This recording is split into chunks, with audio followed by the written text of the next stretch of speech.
Sejam todos bem-vindos para mais um estudo do Livro dos Espíritos. Estamos aqui novamente juntos para mais um estudo. Todas as quartas-feiras, independentemente da hora, estaremos aqui para mais um estudo. E hoje vamos dar a vida e a morte.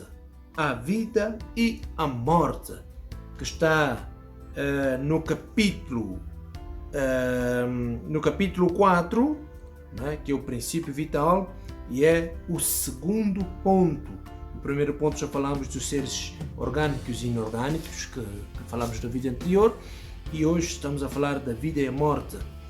E no vídeo seguinte vamos falar do instinto, da inteligência e do instinto, que é o terceiro e último ponto do capítulo 4, que é o princípio vital. Então, a vida e a morte. Começamos pela pergunta 68 e diz assim: qual é a causa da morte nos seres orgânicos? Quem se viram o vídeo anterior tem essas explicações, algumas delas, não é? E aqui a resposta é esgotamento dos órgãos. Os órgãos se esgotam, deixam de produzir também o próprio fluido vital e o corpo morre. A linha A diz assim: poder-se-ia comparar a morte à cessação do movimento da máquina desorganizada? E a resposta é sim. Se a máquina está desajustada, cessa a atividade. Se o corpo está enfermo, a vida se extingue. Pergunta 69 diz assim: por que uma lesão do coração, mais do que a de outros órgãos, causa a morte? A resposta: o coração é uma máquina de vida, mas o coração não é o único órgão cuja lesão ocasiona a morte. Ele é apenas uma das peças essenciais. Tem outros órgãos, o cérebro, por exemplo. A pergunta 70, e a última pergunta, diz assim: em que se transformam a matéria e o princípio vital dos seres orgânicos após a morte? Já falamos do princípio vital no vídeo anterior. Se por acaso não viu o vídeo anterior, regressa para o vídeo para entender o princípio vital, para conseguir compreender também o que estamos aqui a falar hoje. Não é?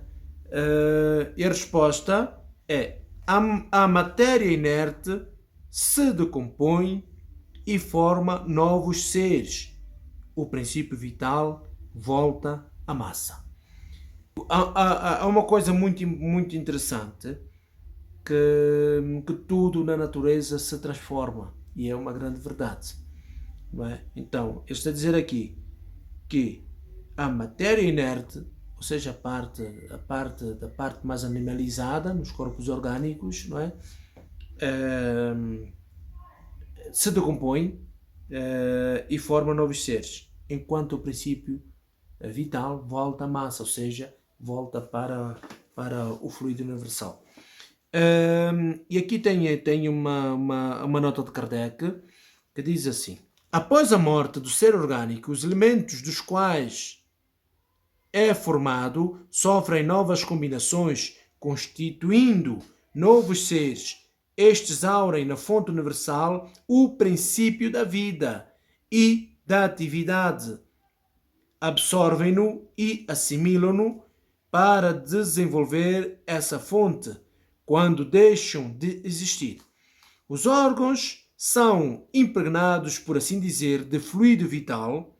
Esse fluido dá a todas as partes do organismo uma atividade que possibilita o seu interrelacionamento e, em certas lesões, restabelece funções momentaneamente suspensas. Porém, quando os elementos essenciais ao funcionamento dos órgãos estão destruídos ou muito profundamente alterados, o fluido vital é impotente para lhe transmitir o movimento da vida e o ser morre. Os órgãos reagem mais ou menos necessariamente uns sobre os outros. É da harmonia do seu conjunto que resulta a sua ação recíproca. Quando uma causa qualquer destrói essa harmonia, as suas funções cessam.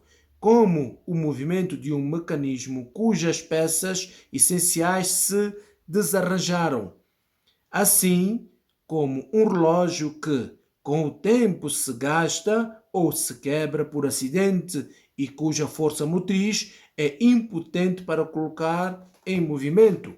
No aparelho elétrico, temos uma imagem mais exata da vida e da morte. Este aparelho, como todos os corpos da natureza, contém a eletricidade em estado latente. Os fenômenos elétricos apenas se manifestam quando o fluido é colocado em atividade por uma causa especial. Assim, poder-se-ia dizer que o aparelho está vivo. Vindo a cessar a causa da atividade, o fenômeno cessa, o aparelho volta ao estado de inércia. Os corpos orgânicos seriam assim como uma pilha ou aparelhos elétricos nos quais a atividade do fluido produz o fenômeno da vida. A cessação dessa atividade produz a morte. A quantidade de fluido vital não é a mesma em todos os seres orgânicos. Ela varia segundo a espécie, segundo as espécies, e não é constante nem no mesmo indivíduo, nem nos indivíduos da mesma espécie. Há aqueles que estão, por assim dizer, saturados dele, enquanto que outros possuem apenas numa quantidade suficiente. Daí, para alguns, a vida mais ativa, mais tenaz e, de certa forma, superabundante. A quantidade de fluido vital se esgota, ela pode tornar-se insuficiente para a manutenção da vida se não for renovada pela absorção e assimilação das substâncias que o contêm. O fluido vital se transmite de um indivíduo a um outro indivíduo. Aquele que o possui em maior quantidade pode dá-lo àquele que possui menos e, em certos casos, reacender a vida prestes a extinguir. Aqui temos algumas coisas que é preciso explicar.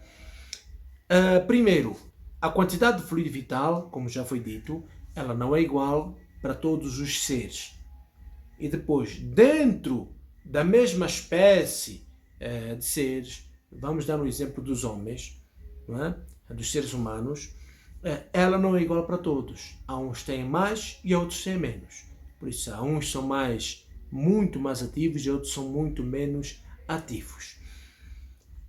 A absorção das substâncias que contém esse mesmo fluido, onde é que nós tiramos? Nós tiramos daquilo que é o bem cuidar da vida, alimentando-se, dormindo bem, não é? Então a gente absorve também esse fluido vital a partir destes mesmos ingredientes, no caso, os alimentos, mas também há indivíduos que possuem menos. Por exemplo, quando nós perdemos uma noite, nós ficamos um pouco... é como se perdêssemos alguma energia, e na verdade perdemos muita energia. E quando nos encostamos perto de alguém que está bem, acontece o fenómeno de transmissão de energia de uma pessoa para outra, né? De repente aquela outra pessoa que estava cansada recompõe-se um pouco e fica um bocadinho melhor, e o outro que estava bem fica cansado, não é? Porque há aqui um equilíbrio das energias dos dois indivíduos. Então é possível nós passarmos de forma intencional, que é a vontade de nós passarmos e ajudarmos outras pessoas, e também aqui diz que existe a possibilidade de, em muitos casos, reacender a vida que estava prestes a se extinguir, não é? E nós temos provas disso. Com o passe, através do passe magnético, se consegue reativar órgãos e dar uma vida melhor, inclusive melhorar um pouco da vida daqueles que estão com alguma doença, que estão um pouco embaixo em termos de energia, pode-se dar essa energia e eles restabelecerem a energia deles mesmos e sem prejuízo daquele que o dá. Terminamos aqui este ponto e o próximo que vamos dar é o instinto e a inteligência. Inteligência e o instinto. Por agora é tudo. Se gostar, compartilha. Se não gostar, também compartilha. Comentem em baixo quais são as suas dúvidas, quais as suas certezas, se tiver certezas, o que é que está... comente em baixo. Comente em baixo. Dê o seu comentário, é importante para que também o próprio YouTube possa dar relevância mais ao vídeo e partilhar para mais outras pessoas. Até a próxima quarta-feira e até lá, seja feliz.